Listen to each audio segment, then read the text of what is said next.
ആ പറയാട്ടാ, എന്താ വിശേഷിച്ച്? വിശേഷം നീ വിശേഷം എല്ലാ ദിവസവും വിളിച്ചിട്ട് ഈ സമയത്ത് വാ, ഈ സമയത്ത് വാ, എന്നിട്ട് ഞാൻ വന്ന് നിനക്ക് വിശേഷം പറയാം. വിശേഷം അല്ല, അങ്ങനെ നിങ്ങൾക്ക് പ്രത്യേകിച്ച് പണിയൊന്നും എന്താണ് കാര്യം? എല്ലാ ദിവസവും ഈ സമയമാകുമ്പോൾ വിളിക്കുന്നുണ്ട്. ഇന്നലെ മെനിങ്ങാന്ന് വിശേഷമുണ്ട്. ഞാൻ നിന്നെ ഒന്നും കൂടെ പെണ്ണാലോചിക്കുന്നുണ്ട്, പെണ്ണ് കെട്ടിക്കാൻ. അത് നിങ്ങൾക്ക് മനസ്സിലാവാതെ എന്താ വേറെ വിശേഷം? ഞാൻ ചോദിക്കുന്നത് എന്താണ് ഇതിന്റെ ആക്ച്വൽ റീസൺ? എന്തിന്റെ? നീ വിളിച്ചു വരുത്തുന്ന 3 മെസ്സേജ്, മനോജ് ചേട്ടാ ഈ സമയമാകുമ്പോ 12:30 ആകുമ്പോ 12:45 ഉച്ചക്ക് എന്താണ് പണി? കാര്യം പറ. അങ്ങനെ പ്രത്യേകിച്ച് കാര്യങ്ങൾ ഉണ്ടായിട്ട്. ലക്ഷ്മി ചായ ഉണ്ടാക്കുന്നില്ലേ? ചായ തന്നെ വേണ.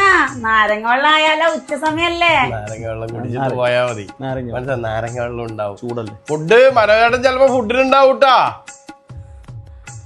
ഓ പിന്നെ ഞാൻ വേഗം റെഡിയാക്കാട്ടാ, തിന്നിട്ടേ പോണ്ടു.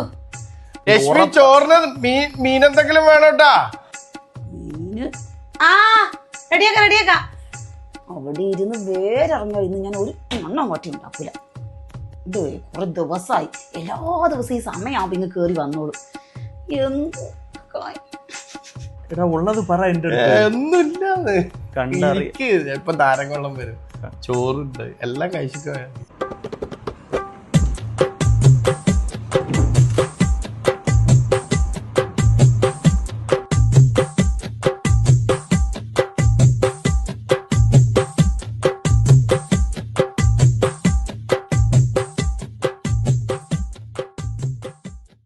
എല്ലാ ദിവസവും ഉച്ച സമയത്ത് ഇവന്റെ മെസ്സേജ് വരുമ്പോ സത്യത്തിൽ ദേഷ്യം വരും. എന്തിനോ ഏതിനോ അറിയത്തില്ലോ പണിത്തിരക്കില്.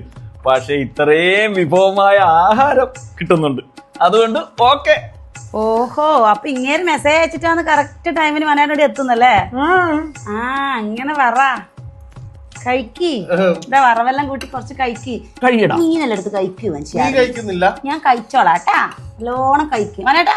എല്ലാം എടുത്ത് ഞാൻ എല്ലാം കഴിച്ചിട്ടേ പച്ചടി നിങ്ങൾക്ക് വേണ്ടി സ്പെഷ്യൽ ആക്കിയാ മീൻ കേട്ടാ. ചോര കണ്ട അറപ്പ് മാറിയവനാ ഞാൻ.